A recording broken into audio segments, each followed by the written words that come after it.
ორი სრულიად განსხვავებული მეტოქე შეხვდნენ ერთმანეთს ისტორიაში ერთ-ერთ ყველაზე შოკის მომგვრელ შეხვედრაში.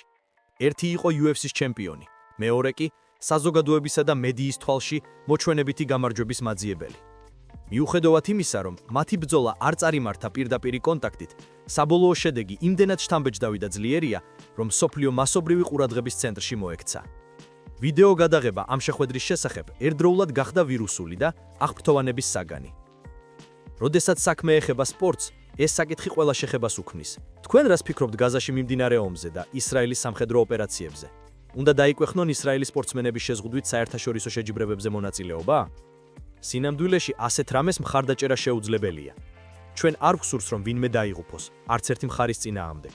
ჩვენ ყოველთვის გვსურვით, რომ ყველა ადამიანს ჰქონდეს წყალი სასმელად, ნაყარი საჭმელი, უსაფრთხოება ყოველდღიურ ცხოვრებაში. მართალია, ეს მხოლოდ სიტყვები არ არის, ეს არის გულითადი და ადამიანური მხარდაჭერა. ჩვენი სრული მხარდაჭერას უგზავნით გაზაში მცხოვრებ ოჯახებს. ჩვენი გული მათთან არის. თუ შესაძლებლობა მექნებოდა, ვჩერდებოდი ამ ომს 3 წუთს, რადგან ვერ ვიფიქრებდი მის მიღებაზე. ამ ვიდეოში UFC-ს ჩემპიონი ილია ტაპურია გამოხატავს თანაგრძნობას და სოლიდარობას გაზელი ხალხის მიმართ. მისი სიტყვები თვითნებურად ან ირიბად არღვევს წინასწარ გამართული პროპაგანდის სქემას, რომლის მიხედვითაც ისრაელი სრულად აკონტროლებს სიტუაციას და არ ისროლებს მშვიდობიან მოსახლეობაზე. ტაპურია აცხადებს, რომ თუ მე შემეძლო რაიმეს გაკეთება, ვჩერდებოდი ამ ომს ახლა, რადგან მე ამას ვერ მივიღებ. ტაპურია თავის სიტყვებში მხოლოდ უბრალო ემოციას არ გამოხატავს, ეს იყო უხეშად მიმართული გაფრთხილება და ირიბი მუქარა ბენჯამინ ნეტანიაჰუსთვის, რომ ის შესაძლოა გამოიყენოს თავისი გავლენა ომის დასასრულებლად.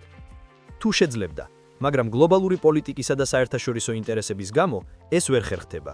ილია ვერ იტანს თვალსაზრისით გამოჩენილი პალესტინელების სისხლის ქუჩებში, მიუხედავად იმისა, რომ ყოველდღიურად საკუთარი სპორტის კარიერაში მრავალჯერ ხედავს სისხლს. ეს ადამიანი კლავს ძულებს ორთა ბრძოლაში, თუმცა მისი გული წვის, როცა ხედავს ოჯახებს, რომლებიც ნანგრევების ქვეშ იწვან და ბავშვებს, რომლებიც შიმშილით იტანჯებან.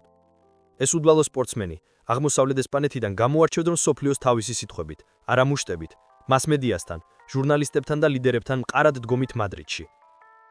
ილიას სიტყვები არ ეხება მხოლოდ ბრძოლებს, სიმდრის და საკუთარ მემკვიდრეობას, ის აჩვენებს გულწრფელ თანაგრძნობას და ტკივილს გაზაში არსებულ ვითარებას მიმართ. 20,000 ბავშვი, რომლებიც არასდროს შეძლებენ შეასრულონ საკუთარი ოცნებები მომავლისთვის და ომი, რომელმაც წაიღო 64,000-ზე მეტი უდანაშაულო სიცოცხლე. მაგრამ ილია მარტო არ არის.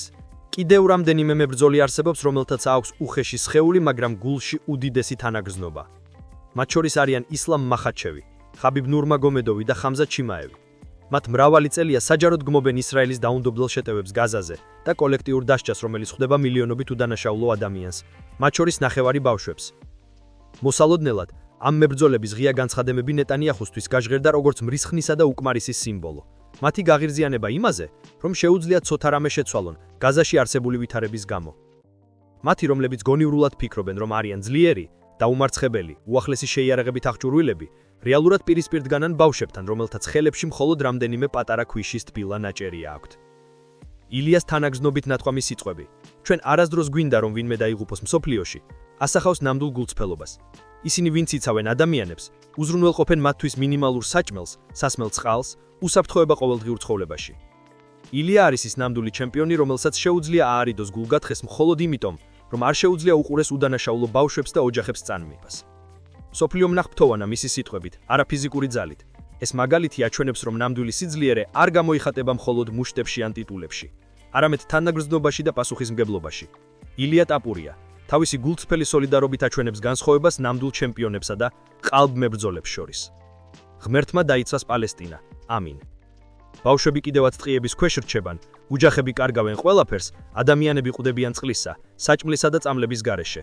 ისინი დიდ რამეს არ ითხოვენ, მხოლოდ გადარჩენას. დღეს შენ შეგიძლია გახდე მიზეზი გადარჩენილი სიცოცხლის. თითეული დონაცია წარმოადგენს შანსს, თითეული დონაცია სითბოსა და დაცვას. საქველქმედო ფონდის საგრი იწყებს თანხების შეგროვებას პალესტინის დახმარებისთვის. დეტალები ეკრანზე და აღწერილობაში. ეს ოფიციალურად რეგისტრირებული ფონდი მზად არის ნებისმიერ შეკითხვაზე პასუხის გაცემად. პალესტინამ უნდა განიცადოს, რომ არ არის მარტო. ყველამ ხვდებით, რომ ომის საშინელება, რომელსაც ყოველდღიურად ხედავენ ადამიანები გაზაში, ვერ აღინიშნება უბრალო სიტყვებით.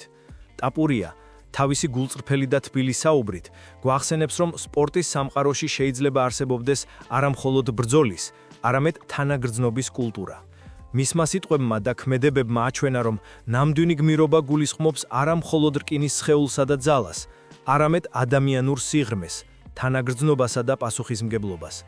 როცა ტაპურია საუბრობს 20,000 ბავშვზე, რომლებიც შიმშილით, შოკითა და მუდმივი საფრთხის წინაშე არიან, ის გვიჩვენებს, რომ მსოფლიოს ყურადღება უნდა იყოს არა მხოლოდ პოლიტიკაში ან ძალაუფლებაში, არამედ უბრალო ადამიანების ცხოვრების სისწორეში.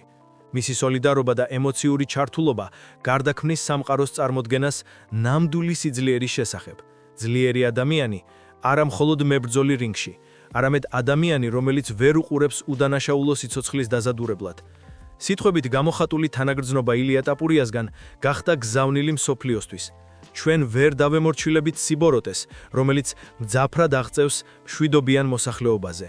მისი მაგალითი სხვებისთვის არის მტკიცებულება, რომ სპორტსმენები, რომელთა ცხოვრება ბრძოლაში გადის, შეუძლიათ იყვნენ ადამიანური სიხარულისა და კეთილდღეობის ჯარისკაცები, რომლებიც სოლიდარობას გამოხატავენ და ცხოვრებაში მნიშვნელოვან ცვლილებებს უქმნიან. შეიძლება ითქვას, რომ ტაპურია თავის სიტყვებში გვასწავლის, რომ ჩვენ ყველამ შეგვიძლია ვიყოთ ცვლილების მონაწილეები. ერთი სიტყვა, ერთი დონაცია, ერთი ემოციური მხარდაჭერა, ყველაფერი შესაძლებელია, რათა მსოფლიოს პატარა ნაწილი უკეთესობისკენ შეცვალოთ. მისი მაგალითი აძლიერებს რწმენას, რომ თითეული ჩვენგანის მცირედი ჩარევა დიდი ნაბიჯია უდანაშაულო ბავშვებისა და ოჯახებისთვის. დღეს შენ შეგიძლია გრძნობდე, რომ შენი მცირედი დახმარება უშუალოდ იცავს ადამიანის სიცოცხლეს. თითეული დონაცია, თითეული სიტყვა მხარდაჭერის, თითეული ქმედება, ეს არის შესაძლებლობა, რომ პალესტინის ბავშვებს, ოჯახებს და სრულიად უდანაშაულო ადამიანებს მივცეთ იმედი, უსაფრთხოება და სიცოცხლის შანსი. ფონდი საბრი ოფიციალურად იწყებს თანხების შეგროვებას პალესტინის დასახმარებლად. დეტალები გამოქვეყნებულია ეკრანზე და აღწერაში. ისინი მზად არიან ნებისმიერ შეკითხვას უპასუხონ და თქვენს დახმარებას სწრაფად და ეფექტურად გამოიყენებენ. თითეული შენ მიერ გაწეული დახმარება, ეს სითბო, დაცვა და მომავლის იმედი. ამ ისტორიამ გვასწავლა, რომ ნამდვილი გმირობა არ ვითარდება მხოლოდ რინგში. ნამდვილი ჩემპიონები ისეთებიც არის, როგორებიც ილია ტაპურია, ისლამ მახაჩევი, ჰამზა ჩიმაევი, ნებრძოლები, რომელთა ცხოვრება ბრძოლაში გადის, მაგრამ ადამიანური სული, რომელიც სოლიდარობას გამოხატავს და ებრძვის უსამართლობას. ნუ დააზარალებ შესაძლებლობას, რომ იყოს ხივი იმედისა და ადამიანური კეთილშობილობის. თითეული ჩვენგანი შეიძლება იყოს შეცვლის ნაწილი. გრძნობ, რომ გული გიკარნაკებს, დაეხმარე, შეასრულე მცილედი, რომ დიდი მნიშვნელობა იქნეს. თუ კი მსოფლიოს ერთი ნაბიჯით უკეთესობისკენ წავა, ეს გამოიწვევს ასობით სიცოცხლის გადარჩენას. ღმერთმა დაიცვას პალესტინა. ამინ. და დღეს შენ შეგიძლია გახდე იმედი, სითბო და სიცოცხლის მიმნიჭებელი თითეული ადამიანი, რომელიც ამას ყველაზე მეტად საჭიროებს.